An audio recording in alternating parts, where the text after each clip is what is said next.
Saseni, I hope kila mtu ako poa. This is E.N.MACHARIA, your accountant. Kwa leo niko hapa tuelimishane kidogo kuhusu auditing. Nakumbuka kuna siku tumeguzia kuhusu auditing.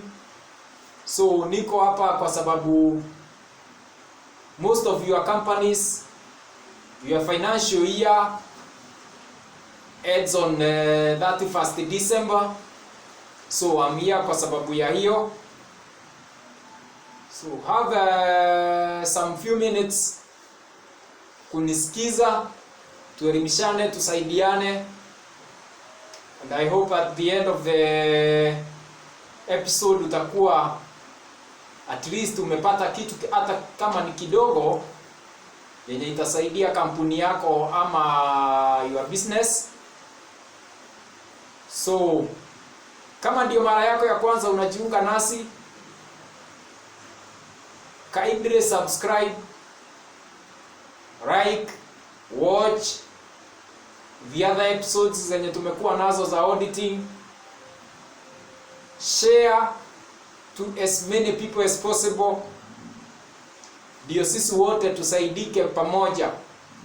So as always, mimi nasemanga kuwa na notebook, have a pen, you take some few notes. Ujui kesho kama hii channel itakuwa hapa. It's good to have somewhere you can refer to. So have your notebook, have your pen, and let's start our lesson. So tunaongelelea kuhusu nini leo? Leo tunaongelelea kuhusu accounting for the year end. In other term, or in other words, we are talking about auditing or year-end accounting for your business. So we start by a small subheading. What should end-year accounting procedures achieve? So tunafanya hii year-end accounting tusaidie na nini? So what should it achieve? 1. To verify that the financial statements prepared after the year-end procedures contain the information that is true and fair. So I remember tukiongelelea kuhusu auditing tuliguzia some of these things.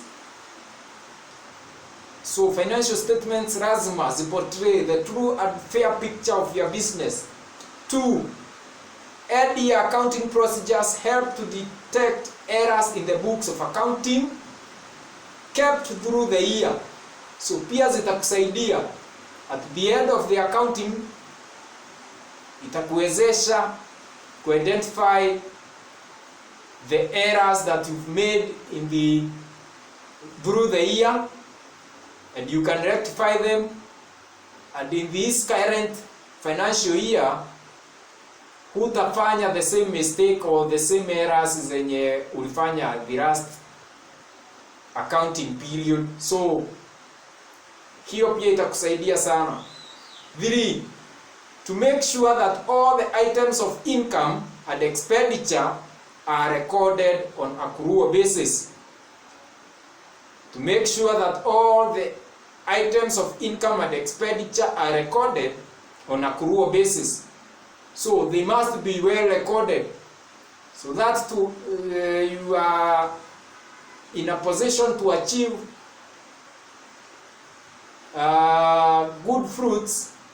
Lazima zikuwe well recorded, if they are expenditures, if they are income, revenue, zikuwe well recorded, separated, so that you can be able to calculate your profit or losses at the end of the year.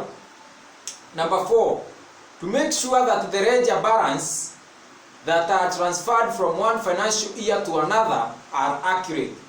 So lazima uangalie. Saa hii tumefunga mwaka wa 2023.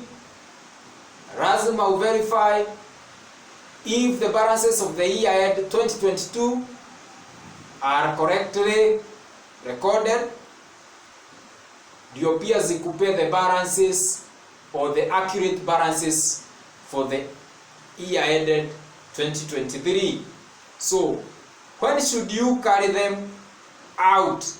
So when should you carry the accounting for the year end?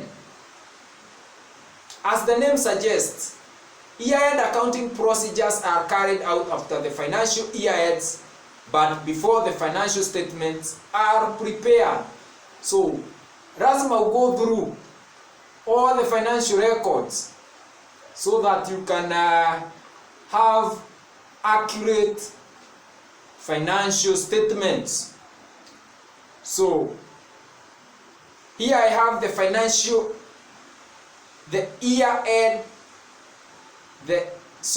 end of year accounting procedures. The end of year accounting procedures. So ideal, this year end accounting procedures should include the following. They should include the following. 1. Physical reconciliations. Physical reconciliations. This will include checking the cash or petty cash with the cash book, physical verification of the inventory, that is raw materials, components, finished goods, goods for resales, etc., with the records kept. Also, a very important accounting reconciliation would be that of non-current assets, and I know you know them. Non-current assets, e.g., plants and machinery, motor vehicles, buildings, etc., which are also called fixed assets with the records kept. So itasaidia sana to verify the cash or the assets, if they are recorded well, if all the balances are correct. You go through the receipts, valuations are done correctly, then at the end of the day you will have the correct balances. So that's number 1.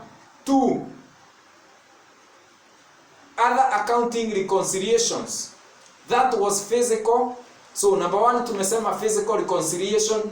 Unakuwa hapo, you verify, unaona kama ni receipts, unaziona, unazikagua. Kama ni magari, nyumba, machineries, unaziona. So number 2, other accounting reconciliations. These will include bank reconciliations, reconciliations of suppliers' accounts with the statements sent by them, and sending out statements of accounts to customers. Reconciling customers and suppliers' account at least once a year is vital. All accounts with unusual or odd balances should be investigated. So hapa tuna reconcile bank balances or bank statements. Kama uko na customers, let's say wewe you own houses or real estate, those are your customers. Ama una supplying services ama product to people, those are your customers. You have to reconcile if all the balances in the bank ties with all the invoices that you've given them. The same case applies to suppliers. If you have those people who render services to you, you must reconcile and get the balances if you owe them, and if you've paid them throughout the year, it's for your own good to reconcile all those balances and to make sure that the balances are accurate and correct. So that is our procedure number 2. Procedure number 3, ledger scrutiny. Ledger scrutiny. Doing a thorough scrutiny of ledger accounts of the nominal ledger or general ledger. An experienced accountant will be able to scrutinize the ledger accounts and find unusual patterns or inconsistencies. For example, a rent account which is paid every month should have 12 transactions for an accounting year. Any other number will require further investigation and necessity adjustments either for accrual or prepayment. So nimesema kama wewe, let's assume wewe ni mtu anaona buildings, so hauwezi kuwa umelipwa 13 months not unless your customer alilipa in portions or in installments. So kama ulikuwa unamcharge, let's say rent yake ni 50,000, akalipa first installment akalipa 30,000, second installment akalipa 15,000, third installment akalipa 10,000, and fourth installment akalipa 5,000, then that's why we are insisting it's better for your ledger to be scrutinized so that all those balances can be investigated and reconciled, so that at the end of the day utakuwa with the correct balances. Hutakuwa na shida, hutakuwa unasema kuna mtu hajalipa na amelipa. And it's also good to have a very strong system for record keeping, and proper record keeping also will assist here. So have all your bank statements in order, all your documents in order. If they are receipts, if they are the invoices, let them be in order and be in a very good position where you can easily access them. So number 4, year-end adjustment of entries. Procedure number 4, year-end adjustment of entries. These journal entries are passed to make the financial statements more meaningful, relevant, and also to adhere to the accounting concepts of prudence and accrual. Normally, these adjustments entries will include the entries for closing stock, depreciation, accruals, prepayments, amount to be written off, deferred revenue expenditure, capitalization of expenditure to be allocated to the non-current assets, profit or loss on sale or disposal of non-current assets, creation of any allowances or reserves for provisions and other liabilities, provisions for directors' remunerations, especially if based on financial performance. So all these balances should be adjusted so that they can be correct. At the end of all this, you will get a true and fair picture of your business or company. So ukipewa the report, itakuonyesha the true picture ya venye your business is going forward. So step number 5, closure of revenue accounts. Closure of revenue accounts. Once the adjustments entries are passed, all revenue accounts are closed for the accounting year and the balances transferred to the income statements. Depending on the legal format of the organization, net profit arising from the income statement is then transferred to the capital or retained earnings for limited companies. So all these balances for the revenue will assist you to get the correct profit or the correct loss. So it's up to you to declare the correct figures of the revenue so that at the end of the day you will get the correct figure of the profit. So procedure number 6, closure of non-revenue accounts. Non-revenue accounts are closed with their respective closing balances for the year, and the balance sheet or statement of financial position is drawn. One major difference between revenue and non-revenue accounts is that the revenue accounts are closed each year with their respective debit or credit balances absorbed by the income statement. On the other hand, the non-revenue accounts are closed with their closing balances, which